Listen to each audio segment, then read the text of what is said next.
Gujarati swing trading ચેનલમાં આપ સર્વેનું હાર્દિક સ્વાગત છે.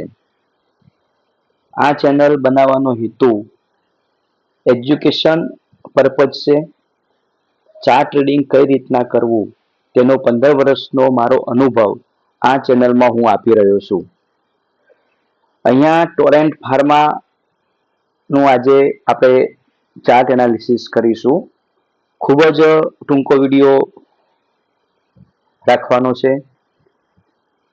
સીધી જ વાત ચાર્ટ ટ્રેડિંગની અહીંયા હું એકદમ 2-3 મિનિટની અંદર કરવાનો છું. તો અહીંયા ટ્રેડિંગ વ્યૂ ઉપર ટોરેન્ટ ફાર્માસ્યુટિકલનો ચાર્ટ ઓપન કરેલો છે. પ્રાઇસ એક્શન જ જોવાની છે. માર્કેટમાં ભાવ ભગવાન છે, આપણે બધા જાણીએ છીએ. સપોર્ટ માટે એક મૂવિંગ એવરેજ અને એક RSI જે બધા સક્સેસફુલ ટ્રેડરો યુઝ કરે છે. તો એ બંને આપણે બેકઅપ સપોર્ટ માટે રાખીશું. અહીંયા જોઈએ તો ટોરેન્ટ ફાર્માનો ચાર્ટ અપ ટ્રેન્ડમાં છે. તો હવે આપણે એ ચાર્ટ માં ટ્રેડ કરવો હોય તો બે ટ્રેડિંગ સ્ટ્રેટેજીઓ હોય છે. બધા કહે છે કે માસ્ટર ઇન વન, પણ આપણે સમજવું તો બધું જ પડશે. ત્યાર પછી આપણને જે સૂટ થાય તે વસ્તુ આપણે માસ્ટર કરી શકીએ. તો હું અહીંયા બંને ચીજની વાત કરું છું, બ્રેકઆઉટ અને પુલબેક. માર્કેટમાં બે પ્રકારની સ્ટ્રેટેજીઓ પ્રાઇસ એક્શન સ્ટ્રેટેજીઓ વર્ક કરે છે, બ્રેકઆઉટ સેટઅપ અને પુલબેક સેટઅપ. તો હું બંનેને એકી સાથે સમજાવવાનો પ્રયત્ન કરું છું. અહીંયા વન ડે ટાઈમ ફ્રેમ ઉપર પ્રાઇસ જ્યારે 44 MA ઉપર મૂવિંગ એવરેજ તમે 44 લઈ શકો, 45 લઈ શકો, 50 પણ લઈ શકો. એમાં બહુ ગભરાવાની કે એવી કોઈ જરૂર નથી. ફક્ત બેકઅપ સપોર્ટ માટે છે કે પ્રાઇસ ક્યાં સપોર્ટ લેશે. 20 મૂવિંગ એવરેજ પણ ખૂબ જ સારું કામ કરે છે, પણ તે શોર્ટ ટર્મ ટ્રેન્ડ આપે છે. એટલા માટે હું તમને 44 MA સજેસ્ટ કરીશ.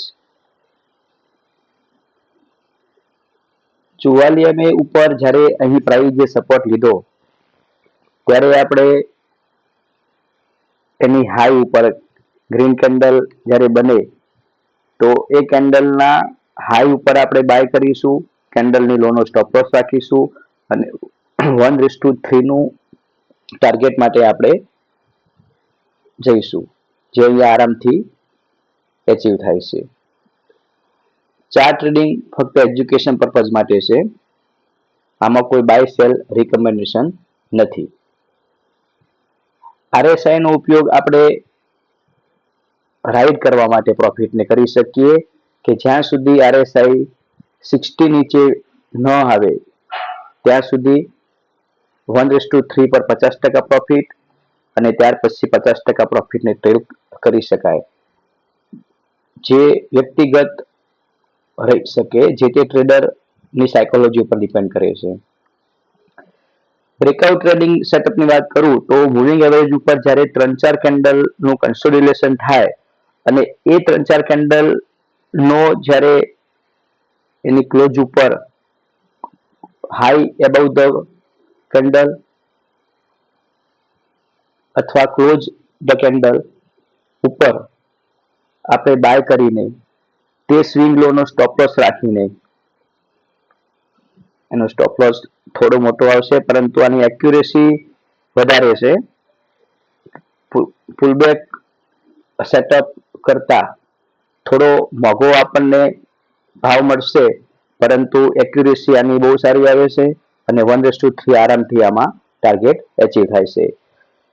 તો આ રીતના આપણે આ મારો પ્રથમ વિડીયો છે ગુજરાતી સ્વિંગ ટ્રેડર માટે. મારો પ્રયત્ન છે કે મારા 15 વર્ષનો અનુભવ થી જે હું શીખ્યો છું એ 1 મહિનાની અંદર આરામથી મારા ગુજરાતી મિત્રોને માસ્ટર કરી શકું એવો મારો પ્રયાસ છે. આપ સૌ કોમેન્ટ કરીને જણાવજો કે મારો પહેલો વિડીયો કેવો રહ્યો અને આમાં બીજું વધારે સારું શું કરી શકાય.